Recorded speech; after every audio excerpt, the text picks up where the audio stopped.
आज उठायला किती वेळ झालाय, 5:15 वाजून गेलेत. एखाद्या दिवशी असं होतं की जागच येत नाही. रोज तर 4 ते 4:30 या दरम्यान उठते. ऐश्वर पण माझ्या अगोदरच उठलाय. शूटिंग घेऊ नको म्हणत होता, का तर अजून अंघोळ वगैरे त्याची झालेली नव्हती. अण्णांचा ब्रश झालेला आहे, तोंड धुवायला लागलेत.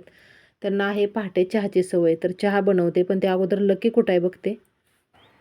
लकी, लकी, लकी कुठं गेलं? हां हां हां, इथं आहे. Lucky, lucky, lucky. पहाटे 5 वाजता तरी अण्णांना चहा लागतो. जर एखाद्या दिवशी वेळ झाला तर 5:30 पण वाजतात. आणि एकदम कडक पाहिजे बरं का. चांगला उकळू दे म्हणतात अगोदर आणि नंतर मग दूध घालायचं. तर चला, चहा चांगला उकळतोय तोपर्यंत दूध पण गरम करायला ठेवायचं. आणि माझ्या इथं डोळ्याला ना मुंगी चावली का काय माहिती, एवढं दुखतंय आणि सुजल्यासारखं दिसतंय ते.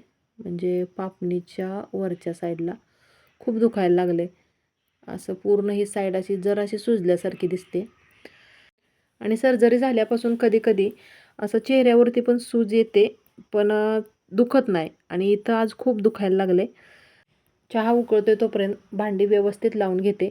रात्रीच घासून ठेवलेली असतात, पण ओली असल्यामुळे सकाळीच कपाटाला लावते.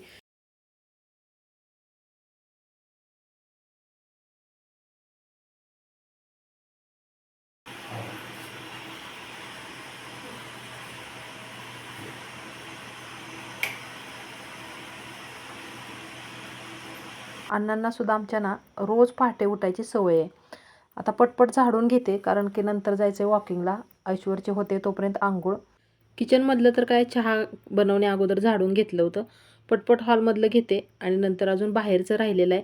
ऐश्वरची एक छान सवय म्हणजे पहाटे लवकर उठतो आणि त्याची आंघोळसुद्धा पहाटेच होते. खरंच दिवसाची सुरुवात लवकर झाली की सगळं व्यवस्थित होतं. आज एक खास गोष्ट तुम्हाला दाखवायची आहे. बरेच दिवस झालं तुमच्याबरोबर शेअर करायची होती. तर हे बघा, आमचे सासरेबुवा, म्हणजे मी यांना अण्णा म्हणते. तर रोज पहाटे लवकर उठतात. उठून त्यांचं आवरून झालं की मी चहा देते आणि चहा पिऊन झालं की थोड्या वेळानंतर व्यायाम करतात. व्यायाम करून स्वतःची काळजी घेणं म्हणजे खरंच एक प्रेरणादायी उदाहरण आहे. आणि अण्णा म्हणतात, आम्हाला काही काम नसल्यामुळे आमचं खाल्लेलं पण जिरत नाही, त्यामुळे थोडासा व्यायाम केलाच पाहिजे. आणि बघा, जसं जसं आपलं वय वाढत जातं ना, तशी शरीराची हालचाल पण कमी होते. आणि शरीराची हालचाल कमी झाली की आपण खाल्लेलं नीट व्यवस्थित पचत नाही.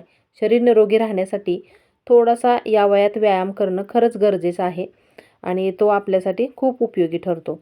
आणि सकाळची सुरुवात अशी छान झाली की पूर्ण दिवसभर एकदम फ्रेश, ताजंतवानं असं टवटवीत वाटतं.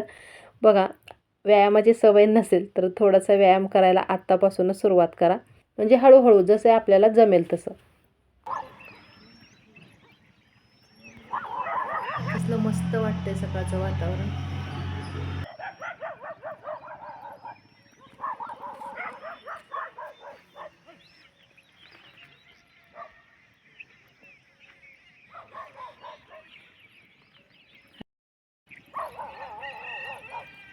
व्हिडिओ करायचं चाललंय का? जाऊन आला वरती.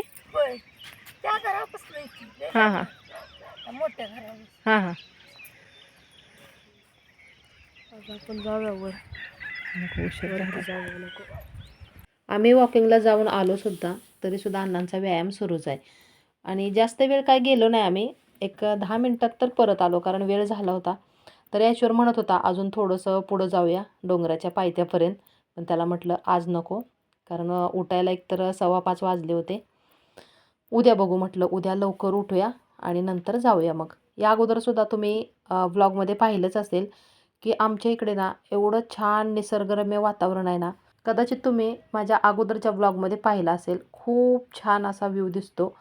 आणि जरी पाहिला नसेल तो ब्लॉग, तर या व्हिडिओच्या एंड स्क्रीनला मी देते, नक्की पहा. तर ऐश्वरची बघा पूजासुद्धा करून झाली आहे. आणि आज तुम्हाला ब्लॉगमध्ये थोडंसं देवदर्शनचं पण दाखवणार आहे, कारण की आज आहे संकष्ट चतुर्थी.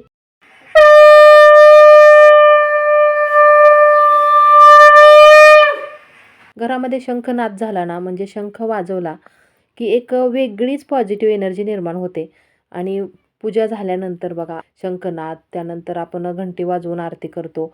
खरंच एवढं प्रसन्न वातावरण निर्माण होतं ना, खूप भारी वाटतं. आणि आज आहे अंगारक संकष्ट चतुर्थी, त्यामुळे या दिवसाचं महत्त्व अजूनच खास आहे.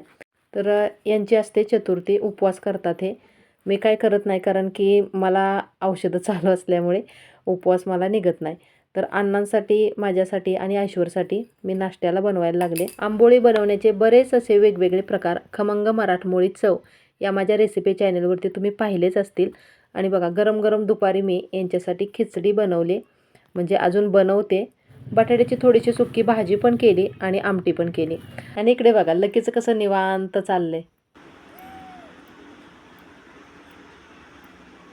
दुपारची वेळ आहे. ऐश्वर्यांचा डबा घेऊन खाली गेलाय. अण्णांची पण चांगली झोप लागली आणि लकीसुद्धा आमची झोपलेली आहे. तर चला, मी पण थोड्या वेळानंतर ब्लॉग कंटिन्यू करते. आज ना गणपती बाप्पासोबत ऐश्वरसुद्धा एवढा जाम खुश होणार आहे, कारण त्याच्या आवडीचा पदार्थ बनवते. तर मी बनवायला लागलेले आहे मोदक. मोदकाचं सारण तयार करून ठेवले. सायंकाळची वेळ आहे, स्वयंपाक निम्मा अर्धा झाला आहे आणि नंतर मग म्हटलं गरम गरम मोदक बनवूयात.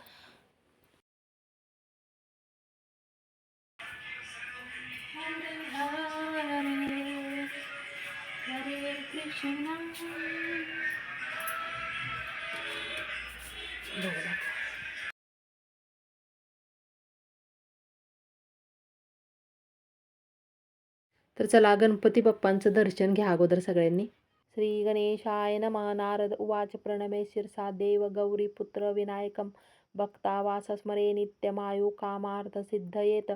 प्रथम वक्रतुंडच एकदंत द्वितीयकं तृतीय कृष्णपिंगाक्ष गजवक्र चतुर्थकं लंबोदर पंचमच षष्टविकटमेवच सप्तम विघ्नराजेंद्र धूम्रवर्ण तथाष्टमं नवम भालचंद्रच दशमतु विनायकं एकादश गणपती द्वादश तु गजाननं द्वादशैतानि नामानि त्रिसन्ध्यय पठेन्नर न च विघ्नभयतस्य सर्वसिद्धिकर प्रभो. विद्यार्थी लभते विद्या, धनार्थी लभते धनं, पुत्रार्थी लभते पुत्रान्, मोक्षार्थी लभते गतिं.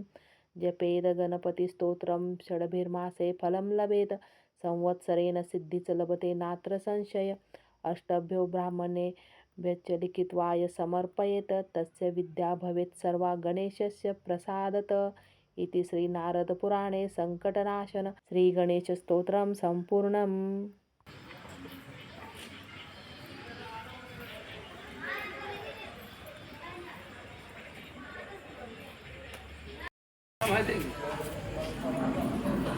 चांगला सोबरा सिद्धार्थ.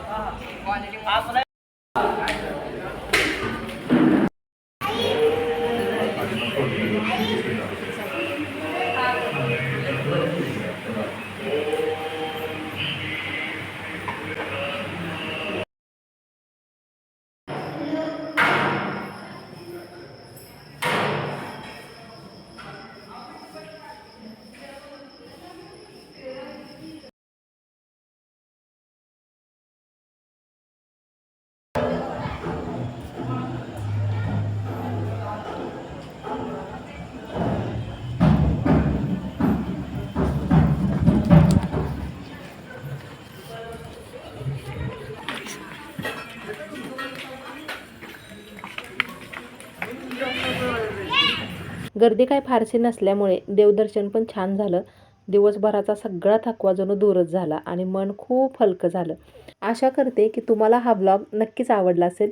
थोडासा जरी आवडला असेल तर लाईक करा, शेअर करा आणि आपल्या चॅनेलला सबस्क्राईब करायला मात्र अजिबात विसरू नका. आणि हो, सोबत जे बेल आयकॉन बटन दिसते ना, त्यावरती पण क्लिक करा. चला तर मग मी तुम्हाला लवकरच भेटते अशाच नवीन एका छानशा ब्लॉगमध्ये, पुढच्या व्हिडिओमध्ये. ब्लॉग संपूर्ण पाहिल्याबद्दल तुम्हा सर्वांचे खूप खूप मनापासून धन्यवाद.